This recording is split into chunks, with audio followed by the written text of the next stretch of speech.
নমস্কাৰ আপোনালোক সকলোকে পুনৰবাৰ স্বাগতম জনাইছো মই দিলদাৰ বন্ধুসকল পৰৱৰ্তী স্বাগতিৰ অসমৰ লগতে ভাৰতৰ বিভিন্ন প্ৰান্তৰ কেইবাটাও গুৰুত্বপূৰ্ণ খবৰ আৰু এনেধৰণৰ খবৰসমূহ নিতৌ চাবৰ কাৰণে চেনেলটো সাবস্ক্ৰাইব কৰি কাষত থকা বেল আইকনটো প্ৰেছ কৰি ৰাখক বন্ধুসকল চাওক আজিৰ প্ৰথমটো খবৰ নিষিদ্ধ ঘোষিত মৌলবাদী সংগঠনৰ বিৰুদ্ধে দেশজুৰি নিয়াৰ বৃহৎ অভিযান চলাই গোৱালপাৰাত আটক কৰা হৈছে 9 জনক আৰু দেশৰ 5খন ৰাজ্যৰ 22টা স্থানত একেলগে চলিছে নিয়াৰ অভিযান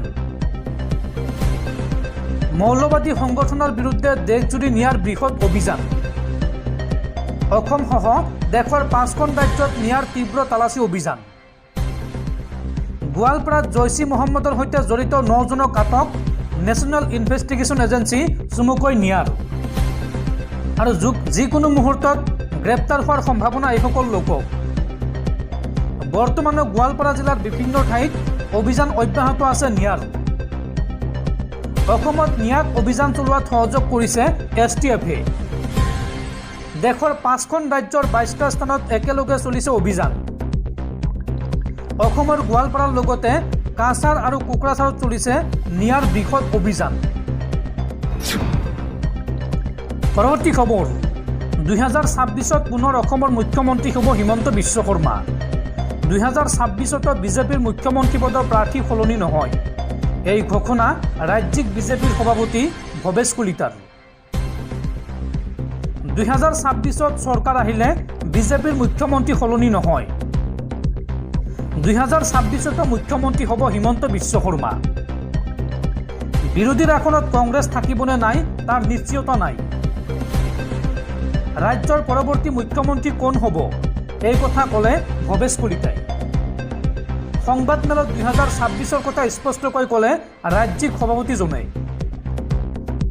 মুখ্যমন্ত্ৰী এতিয়া হিমন্ত বিশ্ব শৰ্মা আছে আৰু 2026ত আকৌ মুখ্যমন্ত্ৰী হৈ আছে হিমন্ত বিশ্ব শৰ্মা 2026ত কংগ্ৰেছ বিৰোধীত থাকিবনে নাই সেয়া ক'বলৈ দিয়ক কংগ্ৰেছক সমালোচনা কৰিবলৈ গৈ এই মুকলি ঘোষণা ৰাজ্যিক বিজেপিৰ সভাপতি ভৱেশ কলিতাৰ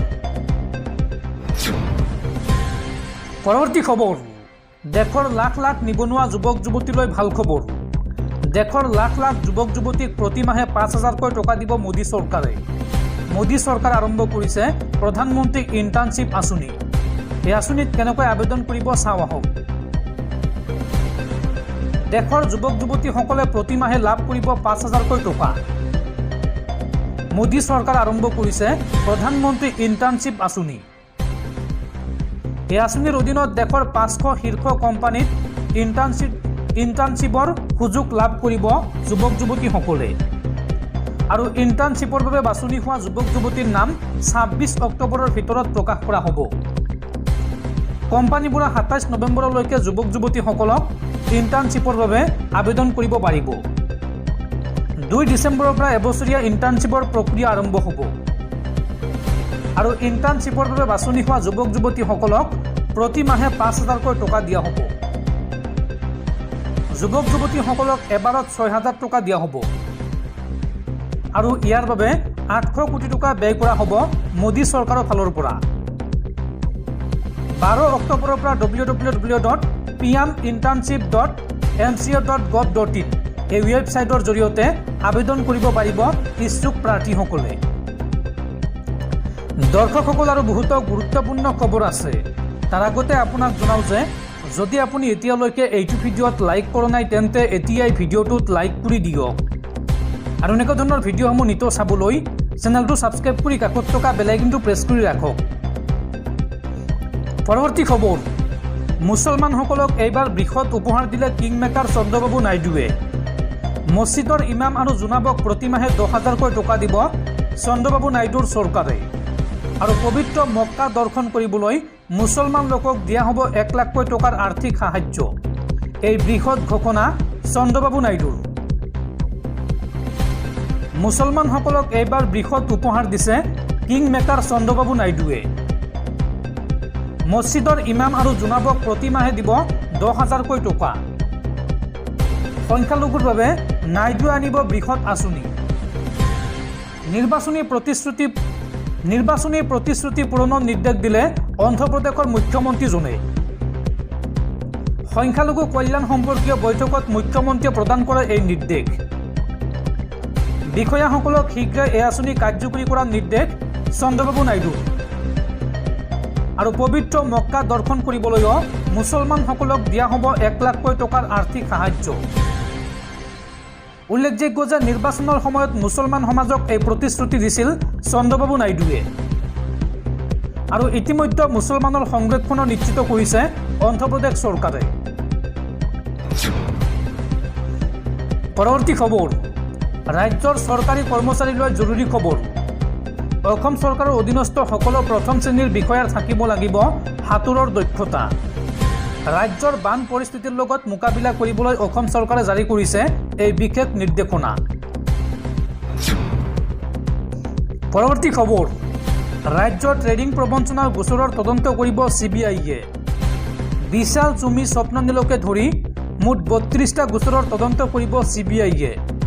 এই পৰ্যন্ত ৰাজ্যত ট্ৰেডিং প্ৰবঞ্চনাৰ সৈতে জড়িত 32টাকৈ গোচৰ ৰুজু কৰা হৈছে আৰু এই 32টা গোচৰৰ তদন্ত কৰিব CBIয়ে। পৰৱৰ্তী খবৰ, কোন দিশে গতি কৰিছে ৰাজ্যৰ যুৱ সমাজ। এইবাৰ নিজ মাতৃক ধৰ্ষণ কৰি নৃশংস হত্যা পুত্ৰৰ। ডিব্ৰুগড়ৰ বাণীপুৰত সংঘটিত হৈছে এই জঘন্য কাণ্ড আৰু ইতিমধ্যে ধৰ্ষণকাৰী পুত্ৰ শংকৰজ্যোতি গগৈক গ্ৰেপ্তাৰ কৰিছে আৰক্ষীয়ে। ডিঙি চেপি 45 বছৰীয়া নিজ মাতৃক হত্যা শংকৰজ্যোতিৰ। পৰৱৰ্তী খবৰ, ভাৰতীয় নিৰাপত্তা বাহিনীৰ বৃহৎ সফলতা। ছত্তীশগড়ৰ নাৰায়ণপুৰত নিৰাপত্তা বাহিনীৰ এনকাউণ্টাৰত মৃত্যু হৈছে 28জন মাওবাদী সদস্যৰ। শুকুৰবাৰে ছত্তীশগড়ৰ নাৰায়ণপুৰ জিলাত নিৰাপত্তাৰক্ষীৰ সৈতে হোৱা এক এনকাউণ্টাৰত কমেও 28জন সন্দেহযুক্ত মাওবাদী নিহত হোৱা বুলি আৰক্ষী বিষয়াসকলে জানিবলৈ দিয়ে। বস্তৰ অঞ্চলৰ নাৰায়ণপুৰ জিলাৰ অবুজমাদৰ জংঘলত মাওইষ্ট আৰু ছত্তীশগড় আৰক্ষীৰ মাজত সংঘটিত হয় এই এনকাউণ্টাৰৰ ঘটনা। এই সন্দৰ্ভত বাস্তৰ আৰক্ষীয়ে জাৰি কৰা এক বিবৃতি অনুসৰি নাৰায়ণপুৰ দন্তেৱাৰা আন্তঃজিলা সীমান্তৰ অবুজমাদৰ অৰণ্যত দিনৰ প্ৰায় 1 বজাৰ পৰাই নিৰাপত্তাৰক্ষীৰ যৌথ দল এটা নক্সাল বিৰোধী অভিযানত ওলাই যোৱাৰ সময়ত এই এনকাউণ্টাৰ আৰম্ভ হয়। আৰক্ষীৰ মহাপৰিদৰ্শক সুন্দৰ স্পিয়ে জনোৱা মতে এই এনকাউণ্টাৰ বৰ্তমানো চলি আছে আৰু এতিয়ালৈকে 28টা মৃতদেহ উদ্ধাৰ কৰা হৈছে।